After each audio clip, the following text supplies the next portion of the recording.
This is the Fight Guys podcast, episode 1. Today, David Berry and I are going to talk about the Mikey Garcia and Adrien Broner fight from last week. We're going to talk about what we thought going in. We're going to talk about what we observed, our thoughts during the fight and the aftermath. In addition, there have been some big retirements in the past week and a half with Tim Bradley, Wladimir Klitschko, and Juan Manuel Marquez. We're going to talk about that. And of course, we have the Vasyl Lomachenko fight this evening taking place in California. And we're also going to have a great interview with newly crowned WBO welterweight champion Jeff Horn, who beat Manny Pacquiao on July 2nd in Brisbane, Australia. So we're looking forward to that. Jeff will be joining us from Australia. Don't forget to subscribe, and we look forward to having you listen week in and week out. This is the Fight Guys. You're listening to the Fight Guys podcast. These gents know everything when it comes to the sweet science and art of fisticuffs. Not only are they very handsome, they will provide you with the latest news, fight previews, predictions, commentary, and interviews with all of today's world champions and personalities in the fight game.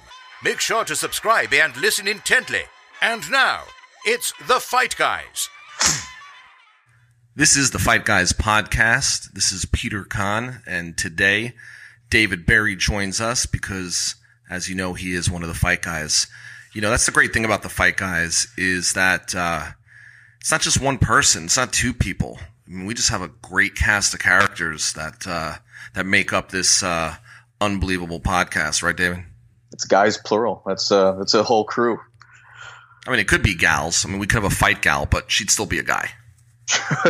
Well, I mean, unless she got some sort of an actual surgery.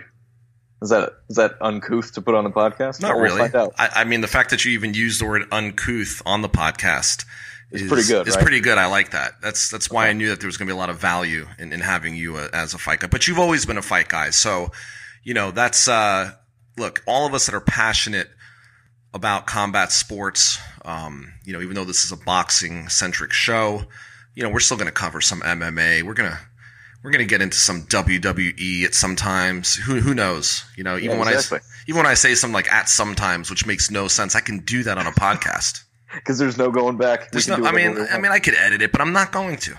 No, you don't need to. So listen. So let's talk a little bit about boxing right now. And the big fight last week at the Barclays Center in Brooklyn was Adrien Broner and Mikey Garcia at 140 pounds. And going into that fight, many people thought that this was an opportunity for Broner to redeem himself. He was saying all the right things. He was definitely looking the part. He, I think, weighed in at 138. I think he might have weighed in 2 pounds under, which is for him uncharacteristic. And he had camp, I think, in Colorado Springs. And for whatever reason, he just seemed to be ready. He was, there wasn't a lot of hype. He was just a lot less vocal. Seemed like he was more business.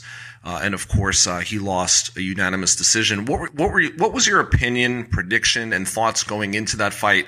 And how did you feel about the fight overall? I thought that there was a chance that it could be a pretty even fight going in, especially once, even 5-6 weeks out, it seemed as if Broner was going to be serious about making the weight. Of course, there was a big financial penalty that incentivized him to do it. But he, same take as you. He came in into camp pretty quiet. But the thing is, even from the start, I think that we've seen the levels and the layers to Adrien Broner, and I think his flashes of combinations have made people think that maybe he's a better boxer than he is, or maybe even more athletic. But I thought going in that Mikey had several advantages, and a lot of those proved to be true. Broner came out moving in the first round or two, if you will, and I thought Mikey looked like he was following him around, not necessarily cutting the ring off. And if Broner had been able to keep that pace somehow, then that could have been an interesting fight. But as the rounds went on, it struck me that Broner didn't really come in with a game plan, and I had some suspicions perhaps that he went into this basically to this camp trying to make weight and very little with regard to strategy, because every time Mikey caught him clean and he started to get to the body, those gloves went up and Broner protected his head, shook his head, no, you didn't land clean. But Broner never, stood in to do anything to sort of change the pace of that. And Mikey started to have his way with him. And I didn't really think Broner provided much resistance other than a couple of flashy combinations here and there. Yeah, going into the fight, I wrote as part of my predictions piece with the Forbes experts. I had a unanimous decision for Mikey. That was my prediction, and the reasons why were pretty simple. I felt that, I have respect for Adrien Broner as a boxer. Four division? Four division, I think 5 times. 5-time, 4 division world champion. That is an amazing feat. Very few people have been able to accomplish that. And there's no doubt that he has been a very skilled boxer. But I just felt that the wear and tear that he's taken in the ring, and the wear and tear that he's taken outside of the ring mentally, could have, and would have played a role going against a fresher Garcia. They're not too far off in age. There's a lot of similarities, but I just felt that that even against Granados, those fights take something out of you. And even though Broner won a split decision, it was a close fight, tough fight. The Maidana fight, even though it was a couple of years ago, was still a tough fight. And those types of fights have an impact. And to your point, he immediately was going backwards, and he was immediately looking for that left hook counterpunch, trying to catch Mikey. But like you said, it wasn't so much Mikey walking him down as it was Mikey following him around. But nonetheless, Mikey was throwing the punches. Right. And even at times, I felt like Mikey was pushing some of his punches, trying to push him through that guard. Yeah. But when Broner decided to engage, he made the fight more interesting. When he decided to stand there and force Mikey to fight, he even almost caught him with some left hooks. Yep. It just seemed that when Broner wanted to fight, he made it a fight. But then other than that, he was going backwards. Look, the one thing I didn't like, everything was fine. It was a fight. It was entertaining. Mikey Garcia definitely was the better man. And then AB ruined it in the post-fight interview. And I don't know if you stuck around long enough for that, but I have a 15-year-old, a 10-year-old, and an 8-year-old, 3 boys. And I've been in this business 23 years, and I'm trying to get them to appreciate it and understand it. And it's something that we share. I'm not the guy that sits down and watches the baseball game and the football game on Sunday. I don't do any of that. You're one of the fight guys. I'm a fight guy, man. I sit down and I watch boxing. And so this was a chance for my boys to sit down on a Saturday night, and we watched. I was able to point things out. I was able to explain what's going on. They took a sincere interest. And then afterwards, AB's got to drop, the MFs and just show that passive-aggressive, sarcastic, you know what I mean? It was just, it's not professional. And it's interesting. I apologize for cutting you off, but I think there's a lot of revealing actions, if you will, from the time that final bell rang to the time that Broner got into his post-fight interview. And I think it actually parallels very closely his career, right? Broner walks to his corner and looks dejected, in my opinion. Looks like a guy who knows he lost a fight. And then suddenly, when the camera's back on and the microphone's in his face, he remembers that he is a showman. And I think, and I'm with you, I think a lot of it is in poor taste. But Adrien Broner has always cared more about Adrien Broner's persona than he has about actually developing his skills as a fighter. And I think that came, there was certainly, don't get me wrong, the disappointment that I think was very genuine in losing the fight and knowing that he'd lost the fight. And then he gets into that, post-fight interview and says all these things that are so divisive, but look who's talking about it right now. People just like us, people all over the internet. And to a large extent, as much as I want him to be wrong, he is right. People are going to tune in to watch Adrien Broner.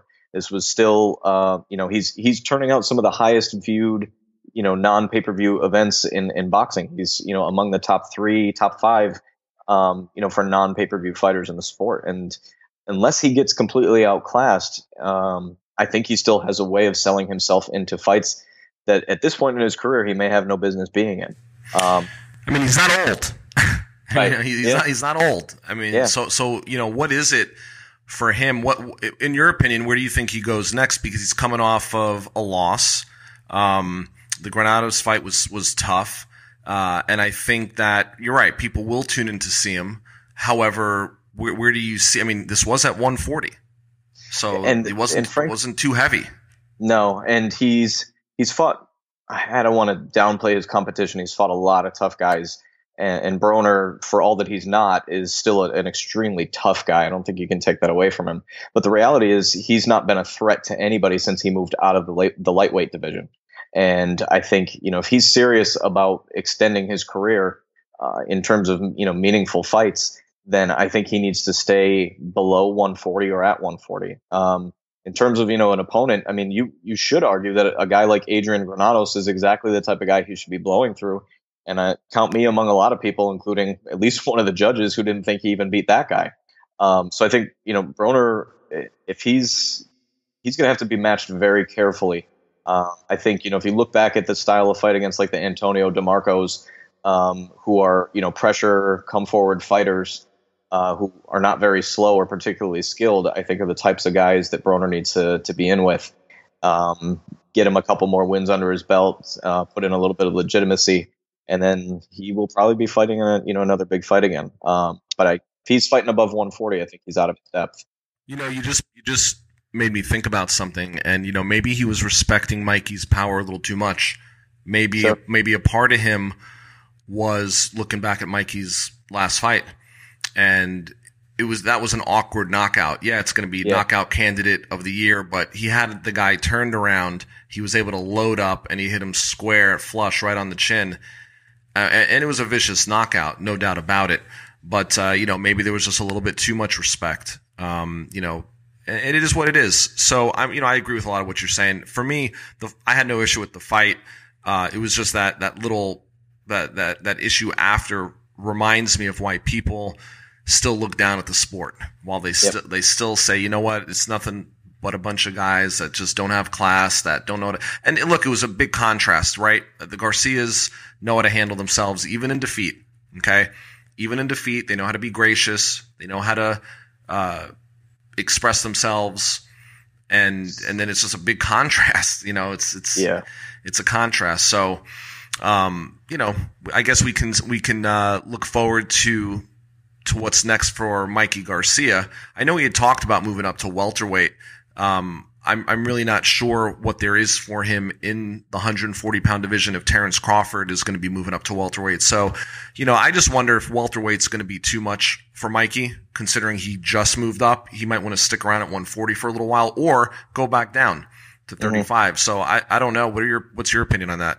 I think if I'm Mikey Garcia, I stay around 135. I get the sense that, since trying to get out of his top rank contract, that he's doing everything he can to get the most money, the biggest fights, possible. And I applaud him for taking control of his career in doing so. With that said, he didn't, as a lot of people are high on Mikey's performance against Adrien Broner, and I'm one of those people who thought it was good enough, but not spectacular. To your point earlier, I think he did push a lot of his punches, and an effective counterpuncher could have given Mikey a lot of issues that night. A more aggressive puncher.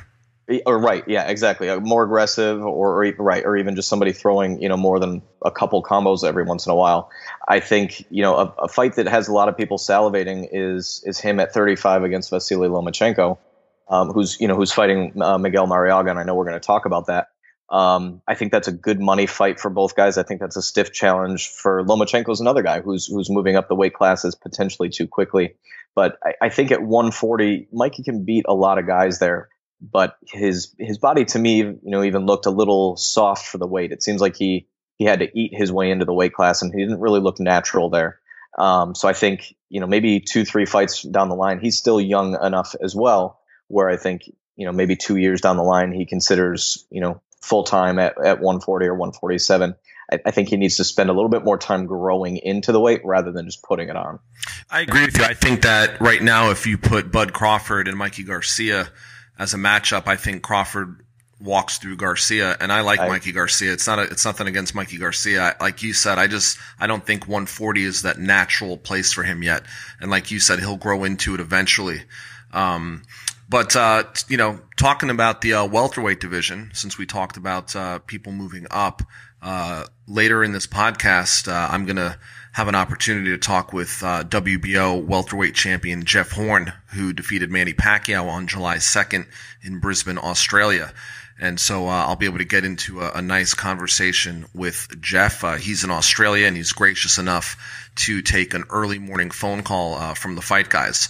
Now, moving on, this weekend, we have Vasyl Lomachenko fighting Marriaga, as we pointed out. Obviously, the backstory on this fight is this was not the matchup that Top Rank was anticipating. Miguel Marriaga is a guy that has lost his two opportunities to fight for the world title against Nicholas Walters and Oscar Valdez. And, we all saw what happened when Vasyl Lomachenko fought Nicholas Walters. He made him quit. Originally, This was supposed to be the Orlando Salido rematch. From what I understand, that was what this was supposed to be. And that, that's still a fight that I'm looking forward to. I kind of want to get closure on that. But what's your take? I mean, first of all, you can tell me what you think about Lomachenko. And then secondly, I want your take on this matchup. Mm-hmm. I don't want to be one for hyperbole, but I think that Vasyl Lomachenko is pound for pound the most talented fighter in all of boxing. I think if I had to, put out my rankings and say who's pound for pound number one, I would have to say Andre Ward, given level of competition. But if you look at raw skill and potential, I don't think there's anybody even close to Lomachenko right now. It's just truly a total package from top to bottom. It's just the footwork, the speed, the combinations, the power is there too. I think is almost an underrated element of his because it's not something he relies on. And, you never want to say that somebody doesn't have a shot, but to me, it's as far a shot as possible for Marriaga to upset the apple cart against Lomachenko in a fight like this. But I'm with you. I would love to see him get that revenge fight against Orlando Salido. And, it almost seems to be a thorn in his side too. It seems to be the one thing that people recognize how high his ceiling is, but there's an asterisk next to it. And that everybody seems to ask him about this in the interviews, especially in the lead up to this fight. And I think Lomachenko is as competitive as any guy in the sport. And you get the sense that he wants to close that chapter in his career emphatically.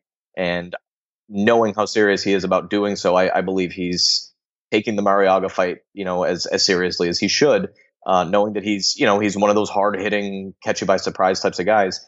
And, I would love to see the Salido rematch by the end of the year, as I think a lot of fans would.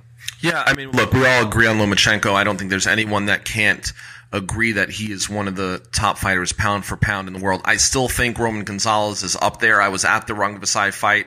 I was in Madison Square Garden in March on the undercard of Triple G and Danny Jacobs, and I still am kind of surprised. I know they're going to have a rematch. I don't think it was the right decision. I think we'd still be talking about Gonzalez still being pound for pound the best, but whatever, that is boxing, right? What it is. And yeah, Andre Ward, I mean, we can make that argument. Guy still never lost, right. So he still never lost. We can make an argument that Triple G or even Canelo, you could make an argument for Mikey Garcia. There are so many fighters that we can make an argument for. It is really hard.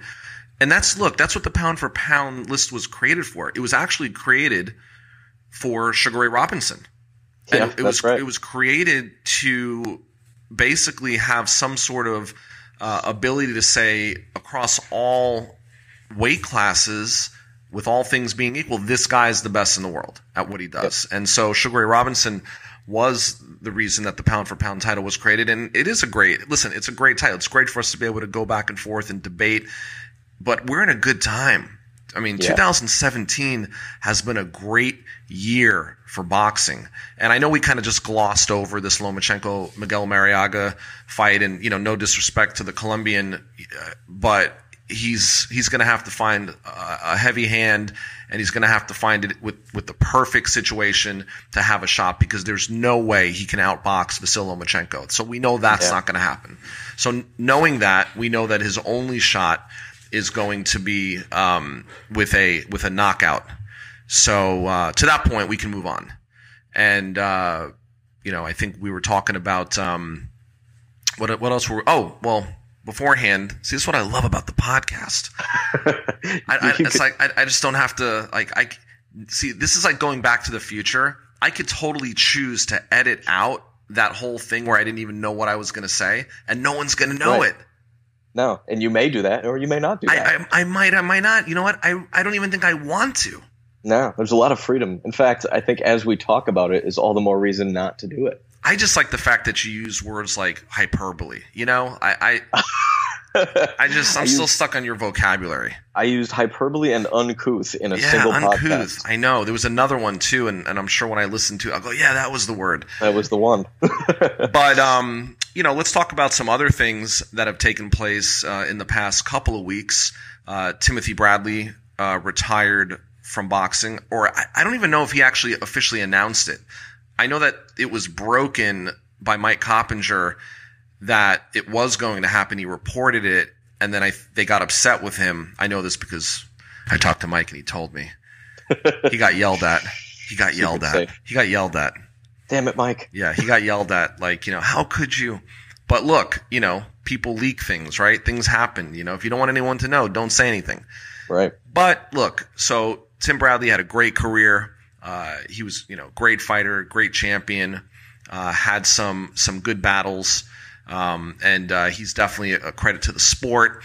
But I think it's the right decision. I think it was the right time. I think his last fight with Pacquiao, he wasn't at his best, and he's been inactive for about a year and a half. So I think he did well as a commentator on ESPN for Pacquiao Horn. I agree. So, good for him. The one that kind of surprised me was Wladimir Klitschko. I really thought he was going to fight the rematch with Anthony Joshua. I thought it was imminent. We were going to hear an announcement for November 11th in Las Vegas. Yeah. And then all of a sudden, he has that video where he sounds like Yakov Smirnoff. He's kind of reminds me of there's sort of like a Borat quality to the way he speaks at the same time. Like he's so animated. Yeah, exactly. There's a ton of passion in the voice, and then he, at the same time, if you knew that voice and energy came out of the stone-faced killer who walked into the ring and dominated the heavyweight division, you just wouldn't expect it was the same guy. But you know what? He was a great heavyweight, and like I said, I was surprised because I thought that he was going to give it one more go.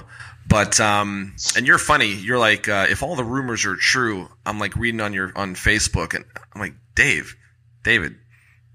He posted a video. It's not a rumor. It's him. Well, the rumors ones I were referring to were not Klitschko, but Marquez and Bradley joining Klitschko. Right. I saw the videos. Because it was like, if the rumors are true, when they make a statement and like go as far as creating a video, what's the internet? Yeah. What is this internet stuff? It's actually internets.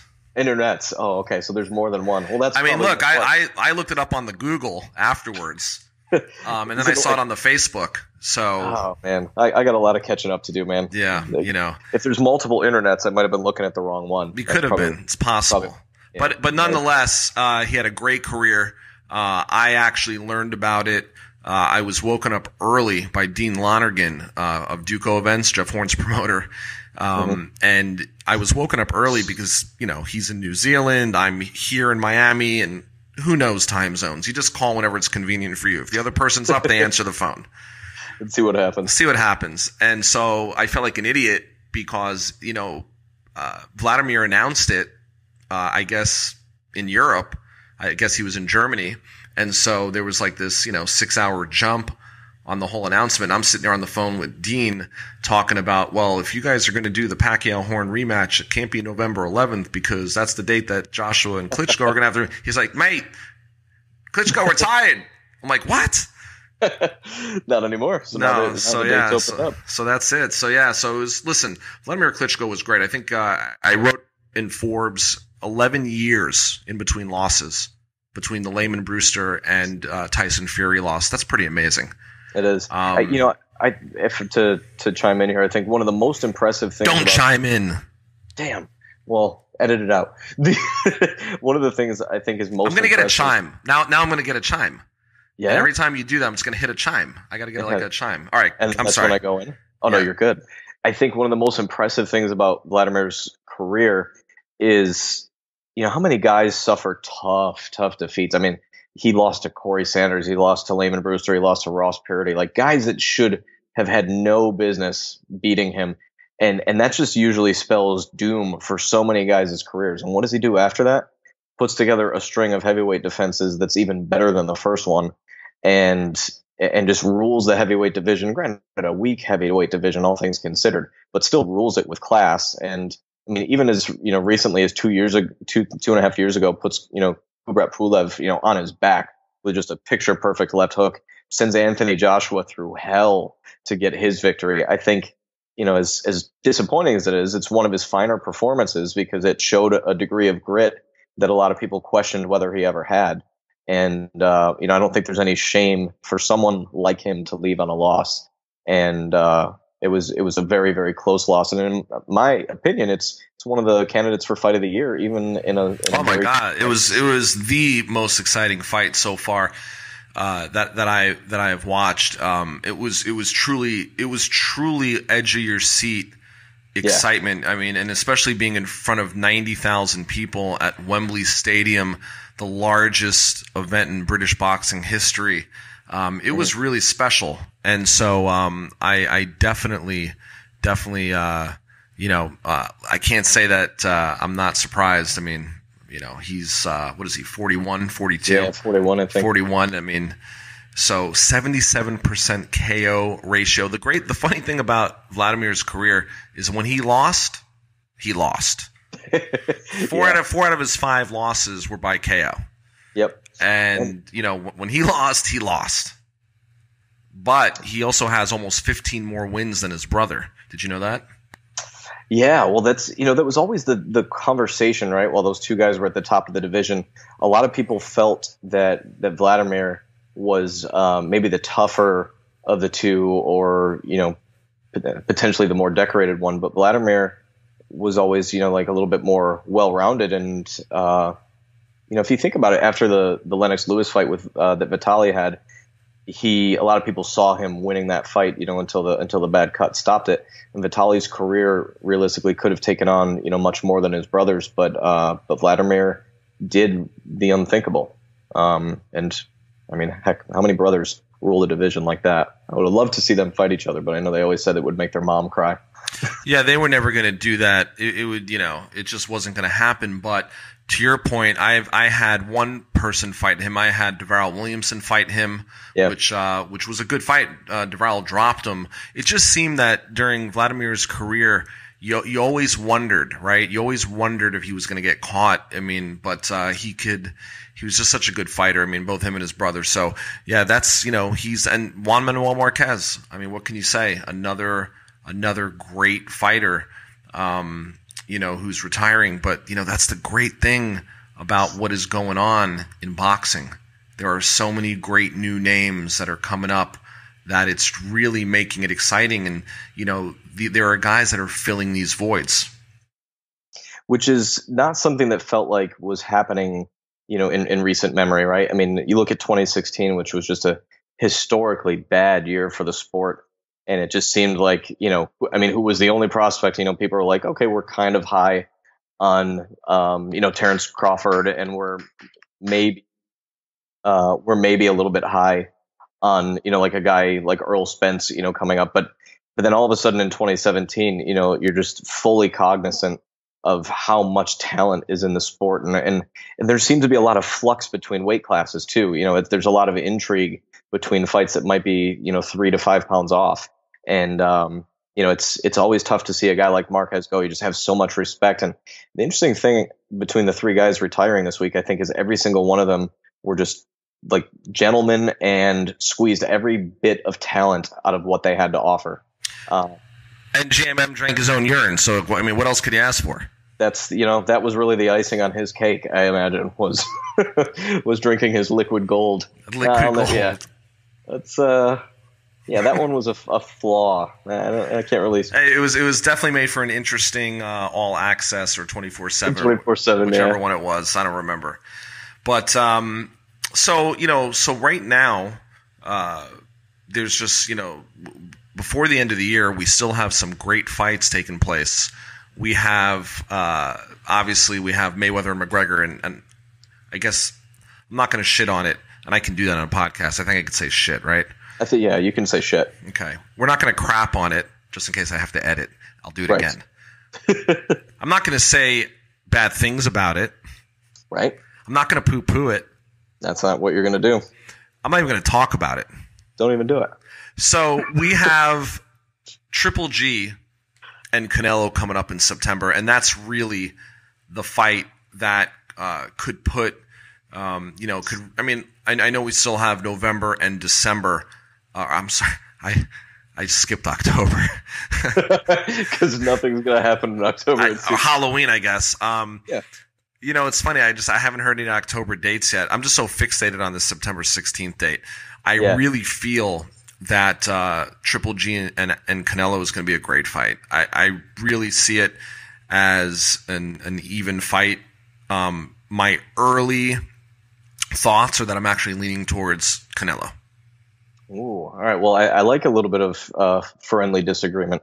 I'm leaning towards Triple G, and that's not to take anything away from Canelo, because I think more than maybe any fighter in the sport, Canelo has evolved. He has improved. He has grown in just about every fight, and not a lot of fighters can say that. But with that said, and if I may so indulge, I look at fights like Triple G against David Lemieux, and that's not to compare Lemieux and Canelo because they're not the same style of fighter. But Triple G has always said, he'll let guys sort of land a few shots just to entertain them. I think he went into the fight with Lemieux and respected him. And I think maybe this is lost sometimes. Triple G, people get sort of all gung-ho about his power.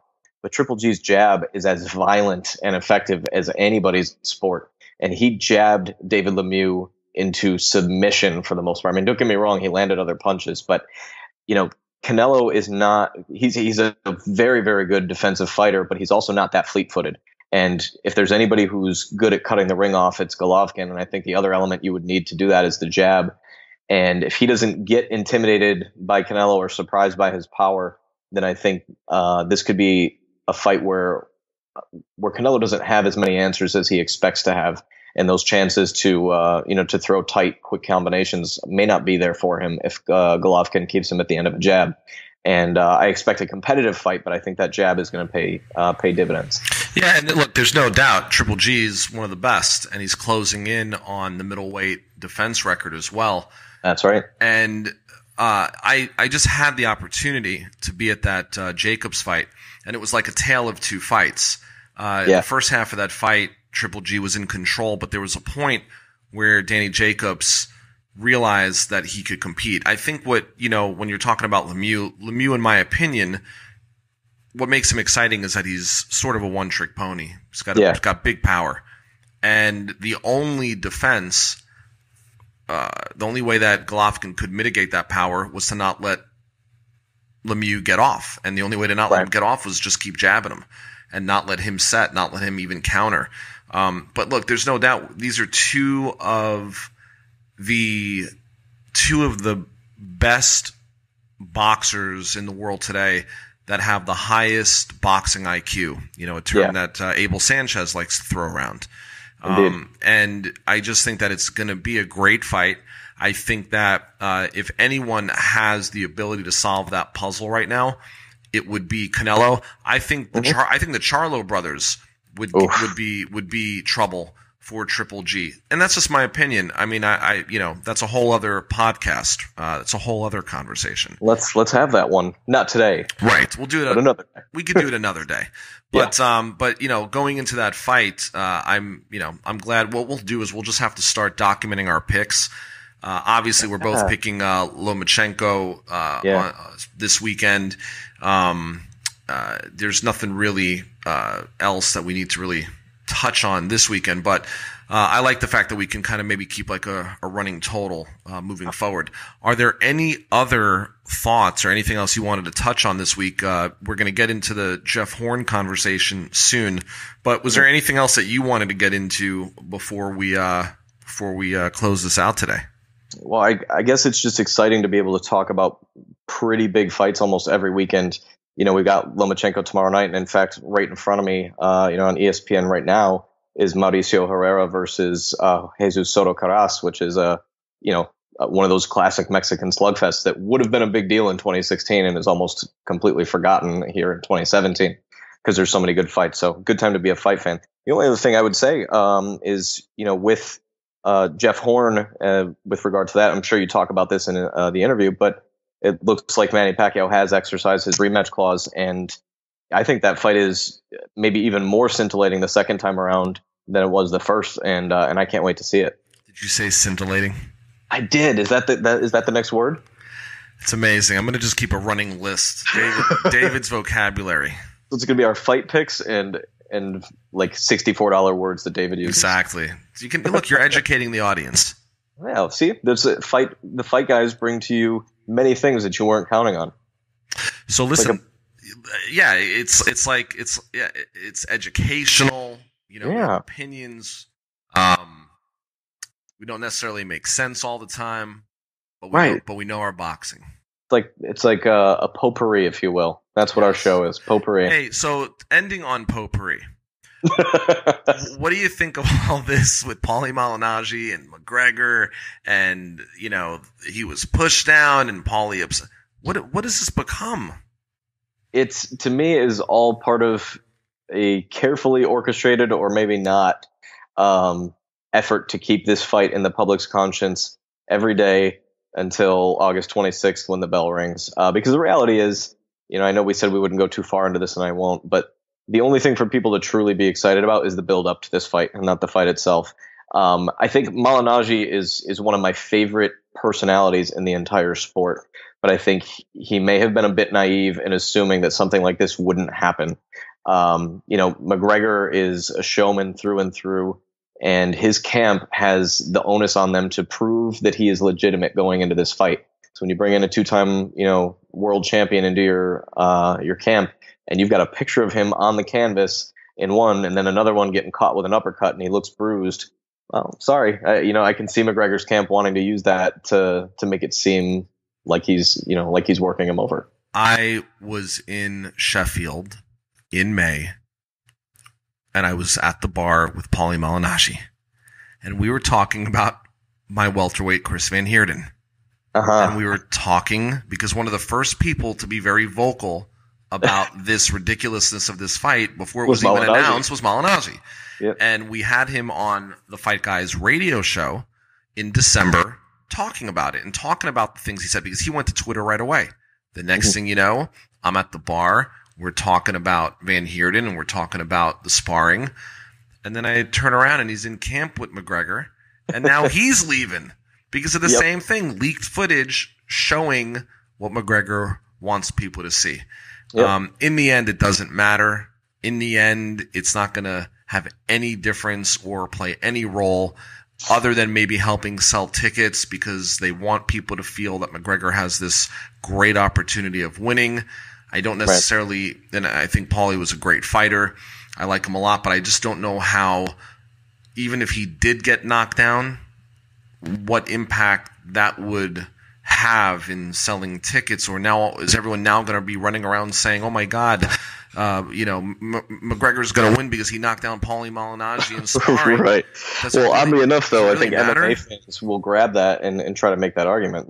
And the truth is, if you are truly an A-level pro boxer, you don't need to show the best clippings of your sparring footage to convince people that you belong in the fight. Nobody shows clippings of their sparring. Right. Exactly. When was the last time that you saw any clips from sparring in camp? Right, because all of them know it's useless. They're all in there working on different things. It's sparring. Exactly. So much ado about nothing, but this is all part of the hype machine to make this a big pay-per-view event, and like it or not, it's going to be. On that note, we are going to wrap up this week's podcast of The Fight Guys. Don't forget to subscribe. You can also follow us on our newly launched platform on the Maven, which you can go to thefightguys.net. That will direct you to the Maven, which is a new platform where we are going to be hosting all of our Fight Guys content. You'll be able to hear the podcasts. You'll be able to watch videos. You'll be able to read all sorts of different content. it is truly going to be a one-stop shop for everything fight-related. And not only that, you're going to be a part of the conversation. You're going to be able to participate. You're going to be able to really get in there and debate and comment and have an opportunity to talk to guys like me and David and the other fight guys that will be joining us week in and week out. We're going to have fighters come on and do live chats, and there's going to be a lot of opportunity. So this will do it. It's always great talking to you. I love you, brother. This was good. Can't wait to do it again. Absolutely. So we'll be back here next week, and thanks for joining the Fight Guys. You're listening to the Fight Guys podcast. Today we have the WBO welterweight champion, Jeff Horn, on the show with us. Very excited to have you here, Jeff. How are you today? I'm good, thanks. So the day's wrapping up here in Miami, where I'm based out of, and the day is just beginning for you in Brisbane. So what are you up to today? You told me you're going to Melbourne? Yeah, I'm going to Melbourne. I'm going on a TV show. Have you been paying attention? And what is that? What type of show is that? It's like a comedy kind of channel where people get tested on their knowledge of the past week of the news. Yeah, for a second I thought you were actually asking me if I've been paying attention. I'm like, Jeff, I know you beat Pacquiao. I know you're a big deal now. I know you're the champ, but like, come on, I've been following you as much as possible. No, I know how you are. I know that's not you. So let me ask you this. A lot has changed for you. You and I have gotten to know each other a little bit. From, starting back a year and a half ago when you fought Randall Bailey. And yep. I got to know you and Glenn. Was the first opportunity for me to see you fight in person. And it definitely made a big impact on me. It was a great fight. And afterwards, I had warned people. Anyone that would listen to me, I said, don't underestimate Jeff Horn, because Jeff Horn can fight, and Jeff Horn is strong, and he's crafty. He's hard to time. He is a little bit awkward, but, I warned as many people would listen, and here we are, and you're the WBO welterweight champion. Yeah. Some people just don't like to listen. They just don't like to listen, I know. And, I was at the fight. It was a very close fight. It was a very tough fight, and regardless, I've pointed this out to people. It doesn't matter. That's the great thing about boxing, right? It's very subjective. Everybody could see something their own way, but in the end, 3 judges saw it the same way. Regardless of the scoring, 3 judges had you winning more rounds than Manny Pacquiao. Hence, you are the champion. That's just how it goes. So, I'm a big believer in that television and broadcasters and commentators influence the viewers. And I think that if people were able to go back and realistically watch that fight and take that audio out of the equation and just watch it for what it is, clean punching, effective aggressiveness, defense, and ring generalship, I really believe they can see where you won 7 of those 12 rounds. Yeah, I appreciate that, but it's whether those there's a lot of people, I suppose, that are of the same opinion that I didn't win the fight, and I doubt they're probably going to be the ones that are going to want to watch it again. They're probably set into where they're thinking that I lost. Well, Jeff, this isn't the first time in boxing where people thought one guy won and the other guy didn't. It's just part of the sport. The bottom line is they have to accept that you're the champion, and that's all that matters. As far as history is concerned, you definitely beat a legend. You did it in front of 51,000 people. 4 million people in the U.S. were watching on ESPN. It was just a great day all around. I'm sure you heard the news. You probably knew before it was announced that Bob Arum had expressed today in the media that Manny had exercised the rematch clause. Yeah, I'd seen that, and it's interesting. It's probably the first I've heard of it, but look, I guess if Arum's actually the one saying it, it's probably likely to be true. Yeah, and I've heard those rumblings as well from Manny's camp that it was sort of going to be inevitable that this is something that he wants and that this rematch is important to him. And what are your thoughts on that? And how do you feel? Just early thoughts, what that's going to be like. Look, I'm excited to do it again. I'm excited to prove that it wasn't a fluke the first time, and it's good that I've got Manny's full attention now. He might not be on the phone at the press conference this time and showing little interest, but it's exciting that I can prove the doubters wrong once again. But there's always going to be those people that are going to say I didn't win or I'm not very good or something like that. Yeah, well, that's ridiculous if people are going to say you're not very good. See, that would be pure nonsense. So, that like I said, there's, like you said too, there are always going to be those people that are going to express that. And look, styles make fights, right? That's the big cliche. And I just can't see where if people had done their homework and they had seen based on the physical differences and the way that you fight.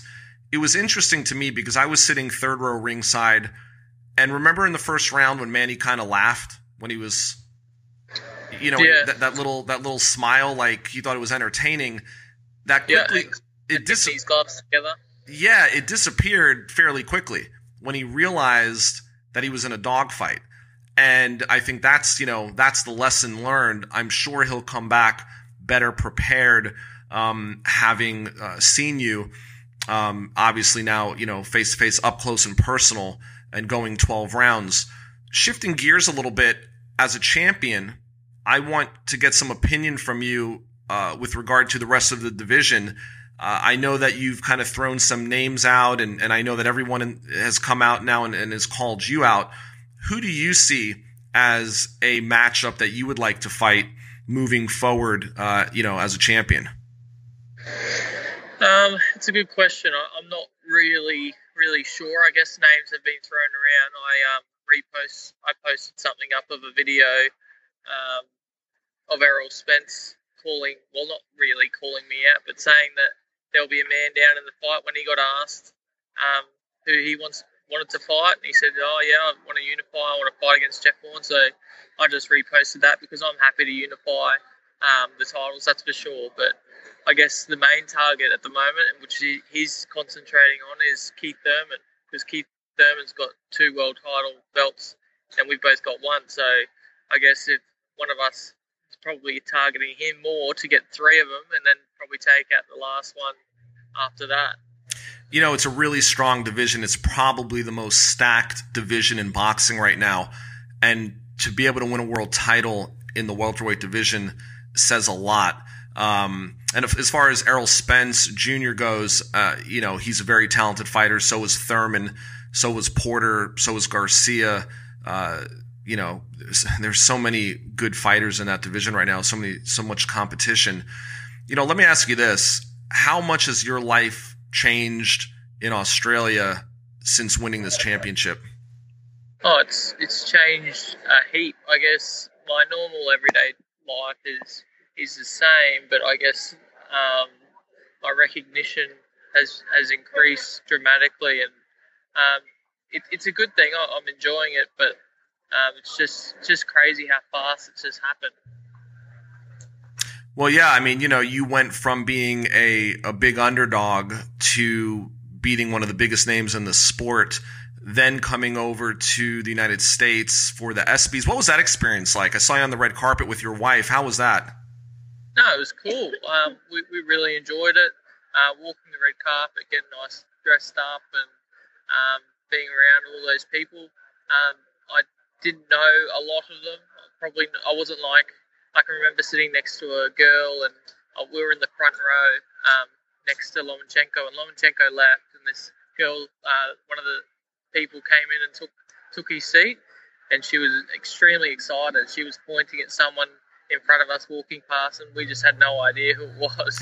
So it's pretty funny in that aspect that we weren't we didn't know the American sports people as as much as I suppose everyone else there did. So was there anyone that you met while you were in the States? I also know you headed out to Las Vegas for a well-deserved sort of maybe victory vacation. But was there anyone that you met that you found to be interesting, whether it was another athlete or celebrity, or was it just the whole experience in itself? How were you received? It was very good. We were well received there. It was pretty much just the whole experience, though. I wouldn't say there's anyone in particular that we met that really standed out more than anyone, but it was just a great day and a great occasion. You know, the one other thing that I wanted to touch on, which was really one of the most interesting things post-fight, of course, was the interaction with Teddy Atlas. And I'm sure you're sick and tired of hearing about it, but, you know, we haven't talked about it on my show yet. So for me, it's completely fresh. And I'm sure you've answered it a million times. But you know, are you going – I mean, first of all, what are your thoughts on exactly how that transpired? And you know, now that it's been some time, it's been just over a month, you know, I want to know what your thoughts are now. Did Teddy ever apologize in any capacity, whether privately or I haven't seen anything publicly? And I know I'm asking you a lot of questions here, but moving forward, would you have a stipulation where he couldn't commentate on the rematch? Look, I haven't had any communication with him whatsoever. He hasn't tried to reach out at all. I thought after the fight, his timing of when he said it, being a commentator and having that access, it was probably a harsh thing to do straight away, especially when I had won the fight and it's been proven that I've won the fight. And to say that to me straight afterwards was kind of stealing the moment a little bit, but I wasn't going to really let that happen. I kind of ignored him a little bit, just said he could have his opinion if he wanted to have it, but I felt like I'd won the fight. Yeah, and you know, you're a class act, and I think that people, as they get to know you on the world stage, they'll start to get that you're a gentleman, and I think they'll start to understand that that's just your demeanor, that's just who you are. And so I think that really shows in these interviews. But would you have it a stipulation in this rematch if ESPN were to want Teddy to commentate? Would you mind having him back in that seat?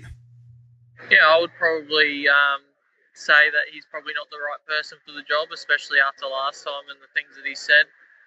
Obviously, he's only got eyes for Pacquiao or someone else and not the underdog in the fight. So, yeah, I'd probably be pushing for someone else to be the commentator for ESPN.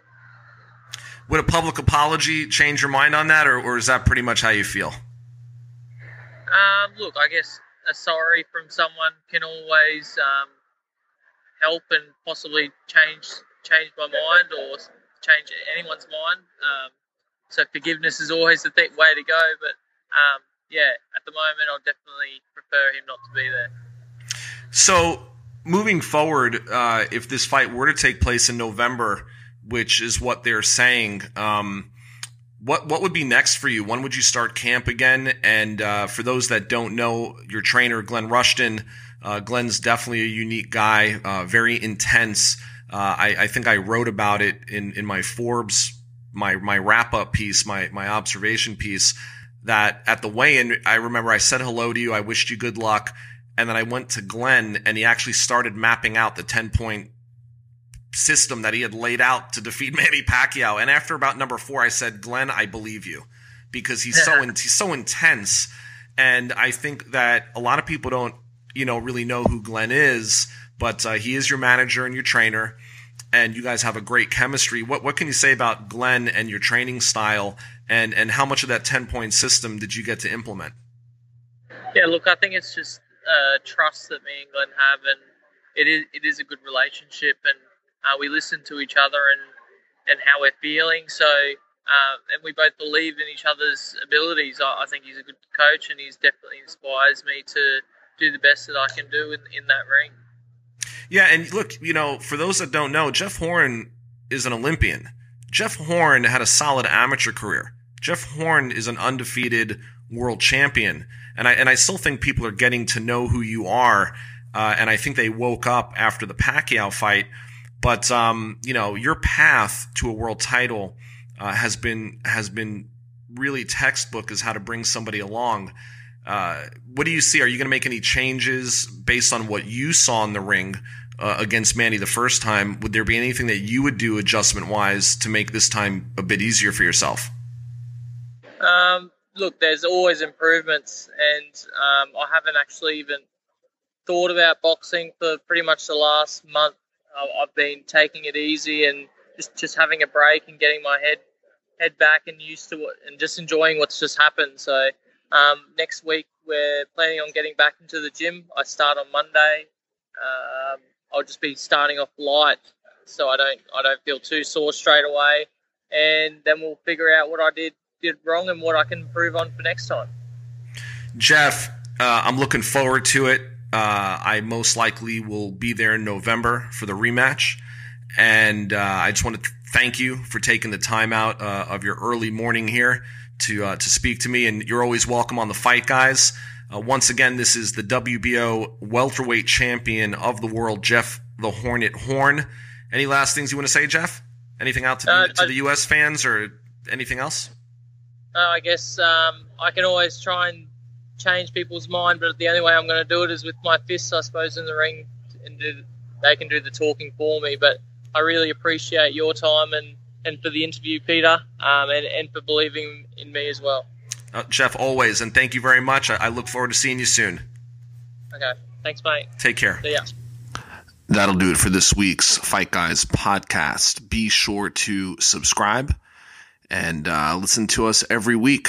We will be here moving forward with the new podcast week in and week out. And once again, it's the Fight Guys.